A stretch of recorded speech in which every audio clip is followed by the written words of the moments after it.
Welcome to Discovering. Predator hunting is fast becoming one of the most popular sports in the state. We'll check in on a couple of predator hunts, and we'll get the full scoop on calling from someone who's fooled many a crafty coyote.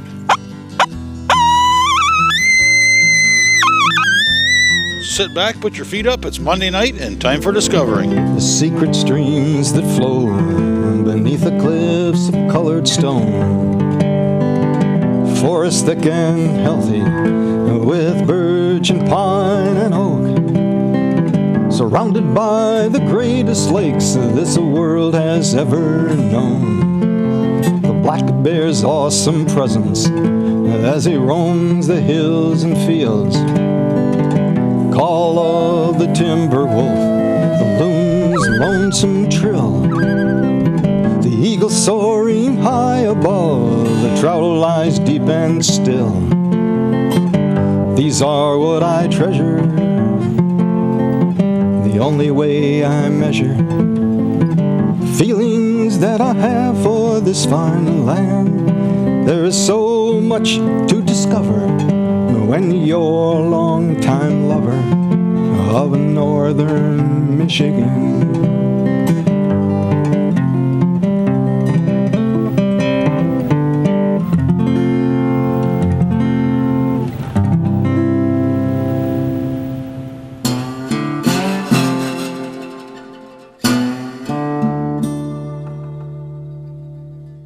They're crafty, elusive, and extremely adaptable.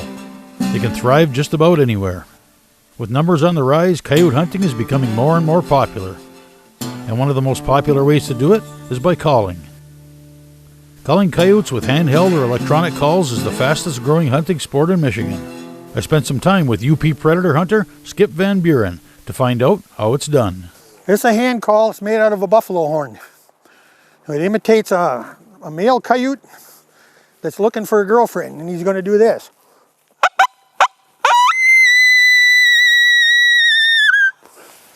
That's about as much as you want to blow that. What you want to do, you're telling another coyote, I'm over here, I'm looking for you. And, you do that and you wait 3-4 minutes. That's all you need is that 1-2 blast on it. Wait a couple minutes. Watch your area, only with your eyes. Do not move. These coyotes, everyone's getting excited about hunting predators. Well, the coyote is the smartest critter in the woods. So if you want to hunt them, you got to learn their habits, number one. And you got to put your time in. You're not just going to go out there and make a few sounds and the coyote's going to come running to you. Your hunt starts right when you leave your truck. If you get out of your truck and like the wind is going this way right now and all your scent is going that way and you walk downwind with it and all your scent goes out in front, you can be the best caller in the world and that coyote's not going to come to you. He smells you. You got to hunt the crosswind. You got to hunt this way or you got to hunt into the wind. But you always got to watch the downwind because Mr. Coyote's going to come this way and he's going to circle. And when he circles, he's going to come upwind to you. So you got to shoot him before he gets to your scent cone. It's very, very important, especially hand calling. Hand calling, you got to be right on. You got to know where he's coming. Okay, we're going to show a little bit of hand calls before we get into electronics. You're going to start out and set a set. But I want to show you this. Right here, this color of your face, don't care what color camouflage you got on, you can go hunting in brown, blue, or whatever. But if this white face is showing, what I always do when I'm into the calling, this is where I go. You've got to camouflage that face, even with this white beard. You still need that face gone, you need your hands covered. One of the very important things. Remember to be camouflaged. The next thing, you select your hand calls. There's all different types of hand calls. I got a few here to show you. There's an open reed. Here's a closed reed. This is a double reed. This is a bite down reed. Very, very good. A lot of guys don't use those, but they don't freeze up and you can make the best sounding screaming rabbits you want. This one's kind of a special one. And this is a female estrus chirp. And this time of year, that's what you want to use. You give a good female howl and you sit there and wait a little bit and then you do a few chirps.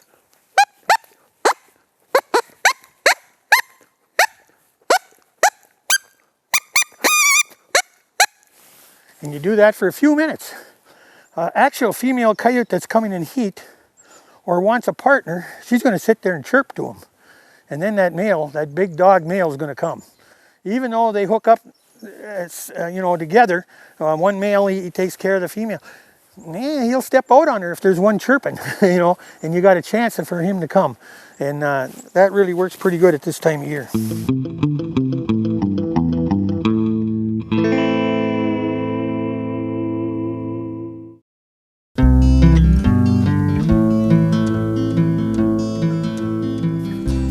All right, you find your spot you want to sit down. You want to be able to see some ways. You know, a lot of people like to call in the field. Well, it's tough to get them in the daytime to come across those fields in the UP anyways. We want to hunt where we can see 50, 60, 70 yards in through these trees, and I would call into that area. I'm calling this way because the wind's going there, my scent's going there. I know I'm not going to do nothing. I got to catch him before he gets there. Hopefully the coyote will come up out of that creek bottom, through those balsams, and in and come into me. So the first thing you want to do, a lot of guys like to start off real loud, which a rabbit does, I understand. But if they're really close and you did your setup right without busting them coming in, you want to start off, I always like to start off a little quieter, a little not so aggressive. I would use this type of call. This call is really a cool call. I haven't really put it to use on a coyote yet, but I know it's really going to work. It's 2 calls in one. And I can start out and I'll go. See, when I suck in, there's a little squeak there. When I blow, I got the raspy.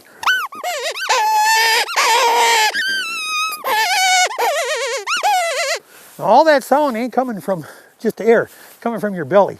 You got to bring it up from your diaphragm.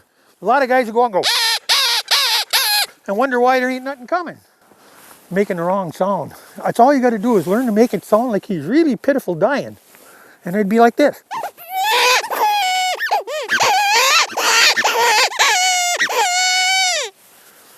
This probably is the only call you'd need, a call like this. And you could probably call a lot of critters. Of course, us guys that do some calls, we got lots of calls. I probably got 100 hand calls that some don't even get used, but they're really good. And it's like collecting them after a while. You like to collect them. I'll show you a little bit on this bite reed. I really like this bite reed. I got my gun up, which is on shooting sticks at all times. My gun's always in a shooting stick. I'm sitting comfortable. You got to be comfortable before you start calling. So you got that there, but this is nice because I can do it. Now I seen that coyote coming, see? So right away I got the bite reed in here and I'm not doing none of this moving. I'm only using my teeth. That's all the louder you got to be too. These coyotes can hear you long, long, long ways off.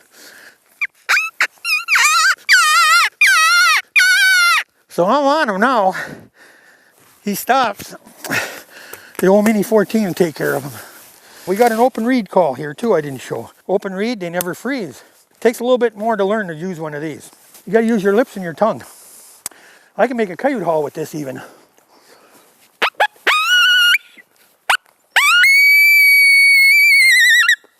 Now that's a female or a young pup haul. You notice how loud that bighorn was real aggressive. This isn't. But this almost will make a good jackrabbit. A lot of guys like that jackrabbit sound. But this one.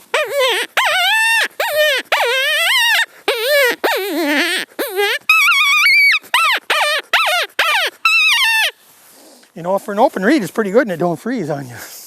Nice little calls. These are some of my favorite calls too, see. These are beautifully handmade. They're polished inside and out. Really nice calls. This is his call he calls the wounded weasel. Like I said, you don't need a big call, but this is a cottontail that's really going to die.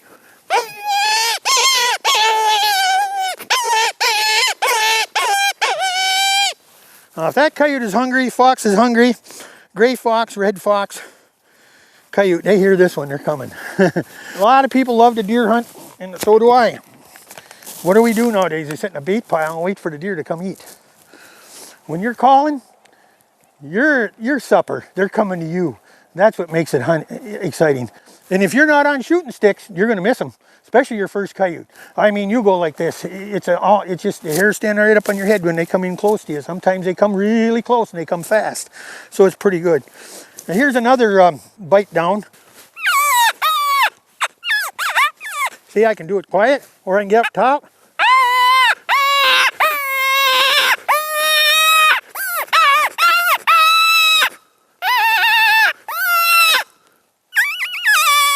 And I go right on down with it. This is a deer bleat. This really works good. A lot of guys probably don't use a fawn distress much, but the coyotes this time of year are right down in those deer yards. They're eating venison. You know, you get into that yard, you sit down, and you can see it's just like that is open enough, so you sound like a baby.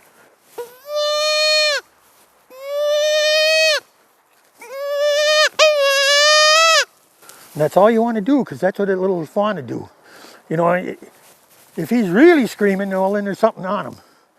But we want that coyote to think it's just starting, and he's got a chance, as long as there ain't a wolf around, because he's coming if there's a wolf there. But this is what you want to do.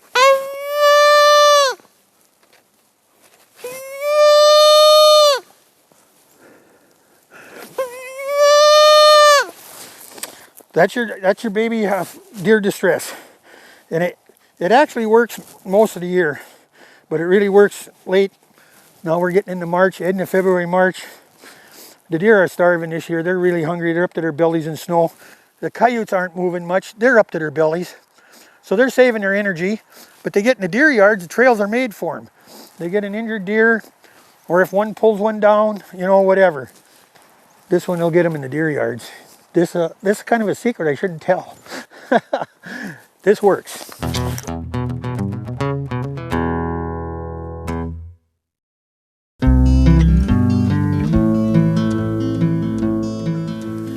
I like to use electronics in between.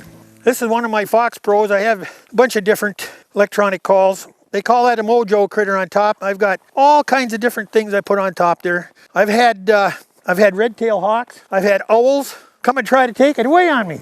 They swoop down and nail that thing. So that's why I got it bolted to my heavy collar now, because otherwise I've had them pick it right up, you know, and if they go far enough, you're going to lose it.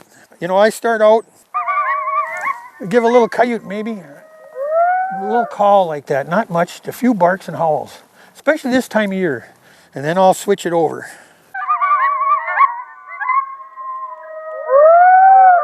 We'll do that, and then I'll switch to my call that I want to start. There's a bunny rabbit. That's a snowshoe. So I'll use that for a while. I might let that run, a minute. Now we put it on mute, and we'll sit and we'll watch. And now, like when I say you sit and watch, none of this. You cannot be moving. You got to be in your position. You got your face mask on. You got your hood up. You got your hat on, whatever. And you're sitting still, because that's doing all the work. The only movement you want to do is playing with your remote to turn it on. I always put it on the upwind side of me. The wind's blowing this way. I've got it over here, and I'm watching down here, because I want him to come from there, but I know he's going to circle. 99% of the time that coyote's going to circle downwind. And I call it, they have a comfort zone, and every coyote is different. Now, these coyotes have no problem smelling you at 200 yards or better. And if he comes to that downwind side and your scent cone, your scent ain't over everywhere. It's in a cone. It's like a shape of a tornado, you know. It's small on the bottom and it's feeding out the further it gets. If he hits that scent cone, he isn't coming. You're not going to see him. You know, he just ain't coming. Because he can tell the difference between a human, how strong your scent is and how laxed it is. The less smell of human scent, then he knows you've been there a long time ago. But if he smells you fresh, he knows you're there. He don't have to see you. He knows you're there. Okay, he'll circle in and he's going to stop. I call it a comfort zone. He's going to stop and he's going to sit down just like that. And he's going to sit there looking and looking and looking.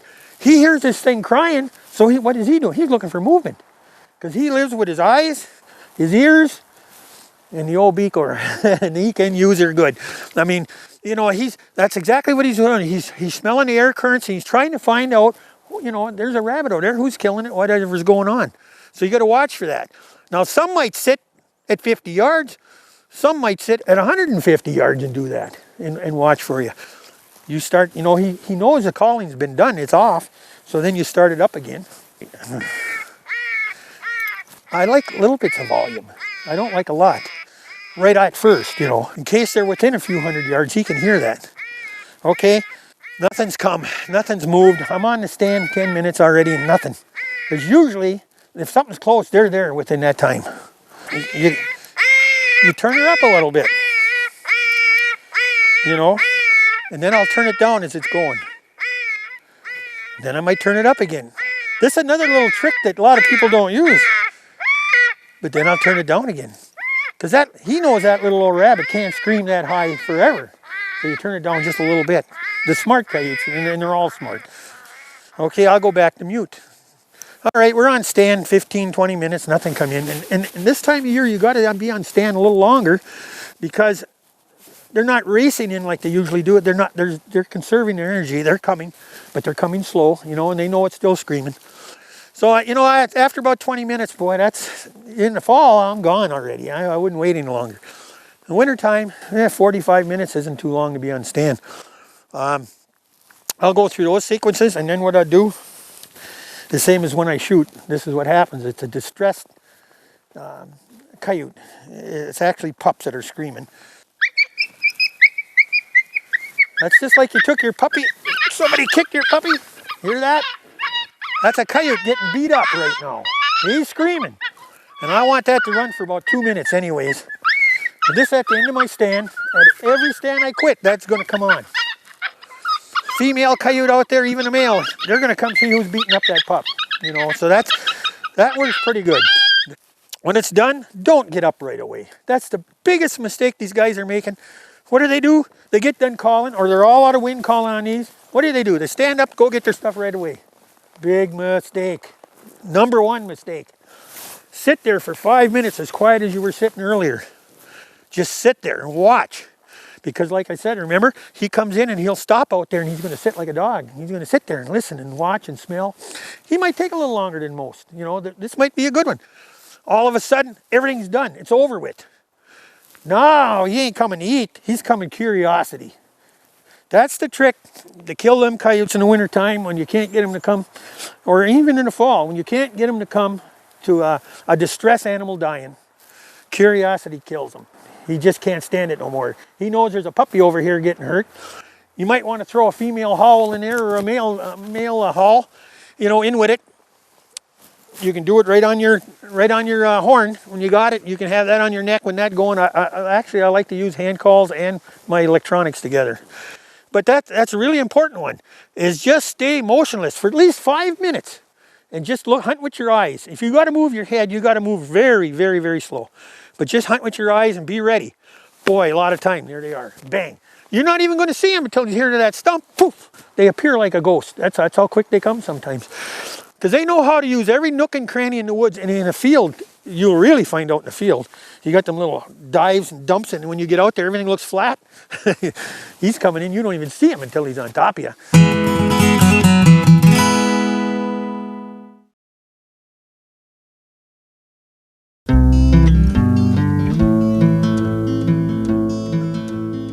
When I go into a stand, I like to sit for a minute. 2, 3, 4 minutes go by. You can tell right away you've disrupted everything when you walked in there, and the chickadees are hollering, the blue jays are screaming, the crows are cawing at you. Everything knows you're there. The crickets even know you're there in the summer. You sit there and let everything die down. I like to let it die down. A lot of people say, well, that makes your scent go. I know where my scent's going, you know. If I didn't know where it was going, that'd be a bad idea to sit there that long. But I know where it's going. So I sit and I relax. The woods comes back to life. When that baby comes back to life, that goes on. A lot of times I'll start off with a red squirrel. So, really, really effective. You know, how many red squirrels are in the woods that these coyotes hear screaming and fighting and chattering? Well, boy, that works sometimes. That's what I'll start off with instead of that rabbit. I might play that for a little bit, you know, before I go into something. Then I'll go to a dying crow. Here's a real good secret in calling. The dying crow. Well, there was a coyote I tried to kill for 3 years, and he was smarter than I couldn't get him to. I could get him once in a while, see him, but I couldn't get him to commit to me to where I could get a shot on him. So one day, I was out calling, and I started out with my crow call first. I got my electronics sitting over here, going caw, caw, caw, dying crow. And I'll tell you what, that dying crow sound on the Fox Pro, well, the sky will turn black with crows coming around you, just screaming, flying down. Well, when they were doing that, I ran right to my my hand call, you know, because the crows are screaming for the screaming crow, and so I did a little bit of rabbit squeaks like that in there. Boom! I got him to commit, and he come out of that woods into that field about 10 yards. Well, he came home with me that day, 181 yards. But that's what you learn. You just can't go out and they think there's something coming. You got to do your sequences, you know, and you learn that the more you hunt. You might go out 10, 15 times and not call one of these critters in. And you might have called 10 in and you never seen them. Remember, all you got to do is say, hello, I'm here.